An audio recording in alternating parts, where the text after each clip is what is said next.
अभी इस एग्जैक्ट समय आपका शरीर यहां है, लेकिन आपका मन या तो बीते हुए कल में अटका है या आने वाले कल की चिंता में उलझा हुआ है।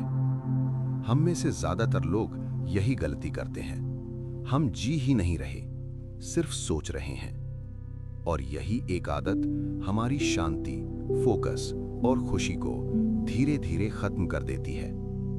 आज की ये वीडियो किसी मोटिवेशन के लिए नहीं है, ये एक जागरूकता है, क्योंकि आज हम बात करेंगे एक ऐसी किताब की जिसने लाखों लोगों की जिंदगी बदली है। The power of now by Eckhart Tolle. Eckhart Tolle इस किताब की शुरुआत एक बहुत ही अनकंफर्टेबल सच्चाई से करते हैं। मनुष्य का ज्यादातर दुख समय से जुड़ा है, लेकिन यहां समय से मतलब घड़ी वाला समय नहीं है, बल्कि साइकोलॉजिकल टाइम। मतलब जब हम बार बार अतीत को याद करते रहते हैं या भविष्य को लेकर लगातार चिंता करते हैं। आपका मन कहता है, काश ऐसा हुआ होता, अगर आगे ऐसा हो गया तो सब ठीक तब होगा जब, और इस चक्कर में हम अभी को खो देते हैं। यहां एकार्ट टोले एक बहुत गहरी बात कहते हैं। समस्या मन नहीं है, समस्या ये है कि आप खुद को मन समझ बैठे हैं। जरा सोचिए, कोई विचार आया और आपने उसे सच मान लिया। कोई डर आया और आप डर बन गए। कोई नेगेटिव थॉट आया और आपका मूड खराब हो गया। लेकिन सवाल यह है, क्या आप अपने विचार हैं या आप वो हैं जो विचारों को देख रहा है? जिस दिन आपको यह फर्क समझ आ गया, उसी दिन असली बदलाव शुरू हो जाता है। टोले कहते हैं, the present moment is all you ever have.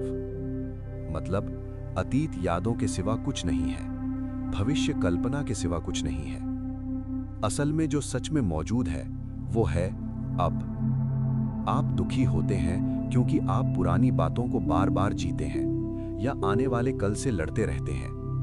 लेकिन अब में कोई समस्या नहीं होती। किताब का सबसे पावरफुल कॉन्सेप्ट है पेन, सफरिंग। पेन शरीर या स्थिति से आता है, सफरिंग मन से आता है।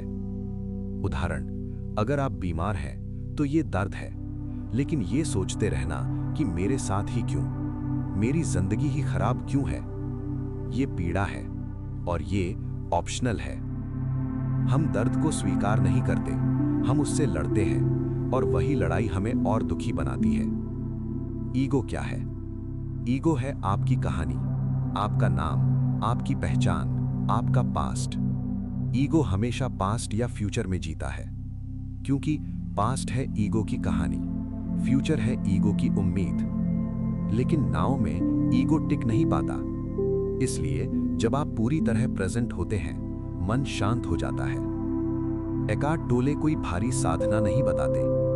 उन्होंने कहा, बस ऑब्जर्व करना शुरू करो। जब विचार आए, देखो। जब इमोशन उठे, महसूस करो। जब बेचैनी हो, भागो मत। अपने आप से कहो, अभी क्या हो रहा है? धीरे धीरे विचार कम होंगे, प्रतिक्रियाएं कम होंगी, शांति बढ़ेगी। अगर आपको लगे ये बातें सिंपल हैं लेकिन आसान नहीं, तो आप बिल्कुल सही हैं। अवेयरनेस इजी है, प्रैक्टिस मुश्किल। लेकिन यही प्रैक्टिस आपको जिंदा महसूस कराती है। अगर आपको ये वीडियो थोड़ी सी भी हेल्पफुल लगी तो इसे लाइक करें और सब्सक्राइब करें कॉग्निफाई को, क्योंकि अगली वीडियो में हम बात करेंगे आपका मन क्यों कभी शांत नहीं रहता।